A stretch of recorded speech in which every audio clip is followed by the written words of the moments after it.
સીતારામ, જય માતાજી બધાઈને। નીલાખા વ્લોગ ચેનલમાં નવા વ્લોગમાં ફરી આપનું બધાનું સ્વાગત છે। અમારા ફૂલ વિડિયા જુઓ અને સપોર્ટ કરો, અને જો અમારી ચેનલમાં તમે નવા હોય તો સબસ્ક્રાઇબ કરવાનું ભૂલતા નહીં, અને અમારા વિડિયો તમને ગમે તો લાઈક કરો અને શેર કરો। આજ આપણે બનાવશું આ દોડીની ફળીનું શાક, તો વિડિયો છેલ્લે સુધી જોતા રહ્યો। આ દોડી એ ચોમાસામાં ઉગતી એક કુદરતી વનસ્પતિ છે, જે ગામડામાં જોવા મળે, સિટીમાં વેચાતી જોવા મળતી નથી। હવે આપણે આ દોડીને પાણીથી એક ગ્લાસ ધોઈ નાખશું।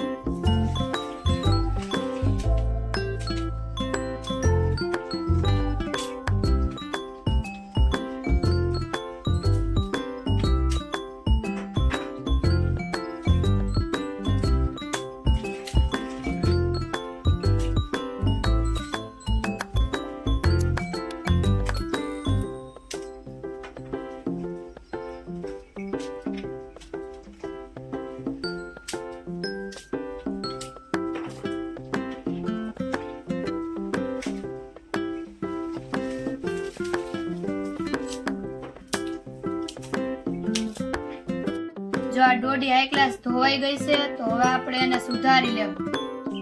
હવે આ બે બાજુથી થોડો થોડો ભાગ આપણે કાઢી નાખશું।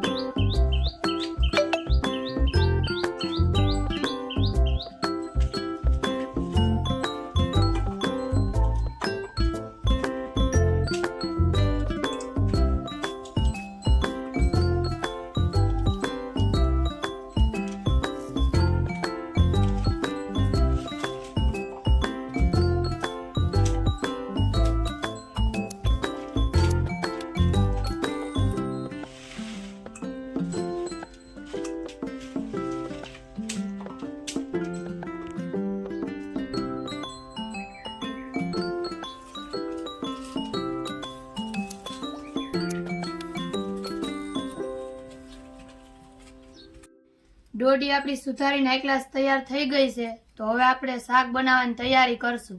જો આપણો ગેસ ચાલુ થઈ ગયો છે, તો હવે આપણે એમાં ઉપર કડાઈ મૂકી દઈ। હવે આપણે એમાં તેલ નાખી દેવું।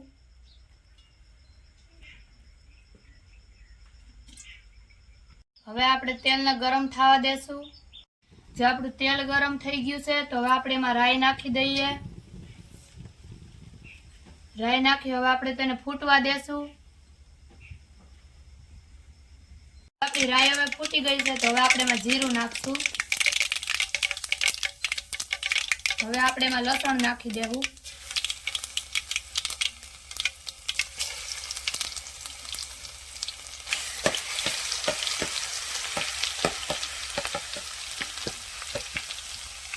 હવે આપણે એમાં હિંગ નાખી દેવું।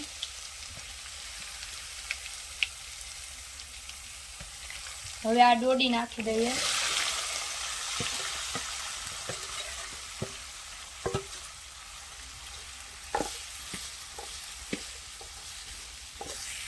હવે આપણે એને આવી રીતે હલાવી નાખશું। હવે આપણે આમાં નિમક નાખશું।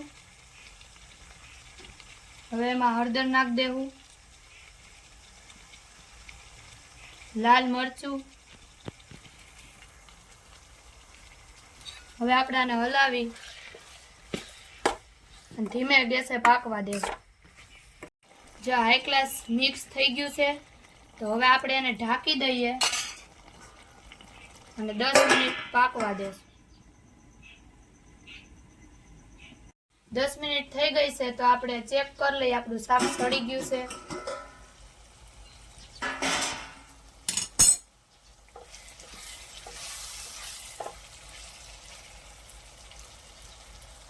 જો હાઈ ક્લાસ પાકી ગયું છે આપણું શાક, તો હવે ગેસ બંધ કરીને આપણે એને નીચે ઉતારી લઈએ।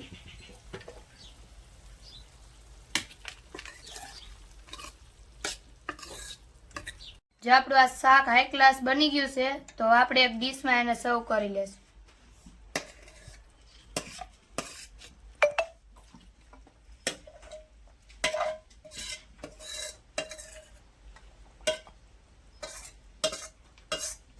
જો આ બની ગયું છે આપણે દોડીનું એકદમ મસ્ત શાક, અને રસોડાના જે રેગ્યુલર મસાલા હોય એનો જ ઉપયોગ કરીને દેશી ઢબથી બનાવેલું છે। આ દોડીનું શાક કે ભાજી ખાવાથી આંખની રોશની વધે છે, કેમ કે આ કુદરતી નેચરલી વનસ્પતિ છે.